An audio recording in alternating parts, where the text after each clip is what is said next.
নমস্কার বন্ধুরা, কিয়ান্স ব্লগে তোমাদের সবাইকে স্বাগত। আমি খুব ভালো আছি, আশা করি তোমরা সবাই খুব ভালো আছো। আজ সকালবেলায় সংসারের সব কাজ বাজ সেরে আমরা সব চলে গেলাম আমার বন্ধুর বাড়ি গল্প করতে। ওখানে আমরা একটা পেস্ট্রি এনেছিলাম, সবাই মিলে ওই পেস্ট্রিটা কেটেই খাওয়া হচ্ছে। পেস্ট্রিটা খেয়ে তারপর যদিও বা বাড়ি থেকে ভাত খেয়ে গেছিলাম, তারপর আরেকটা বন্ধু কামরাঙা নিয়ে গেছিল। আর কামরাঙা বলেই সবাই টক, কিন্তু এই কামরাঙাটা খুব মিষ্টি ছিল। তারপর চা খেতে খেতে গল্প শুরু করলাম। এই লাল জামা পরা আছে এই বান্ধবীটার বাড়িতেই গেছিলাম। তারপর বাড়িতে আসলাম, কাল পালং শাক হবে বলে পালং শাকটা কেটে রাখলাম।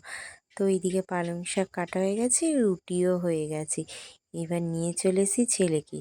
ছেলে একা একা বই পড়ছে। ওই একা একা বই পড়তে পারি, কিন্তু ওর পাশে বসে থাকতে হয়।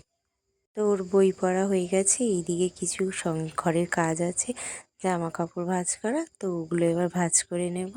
তো আজকে এইটুকুনি থাক, কাল আবার দেখাবে। সবাই ভালো থেকো, সুস্থ থেকো, শুভরাত্রি।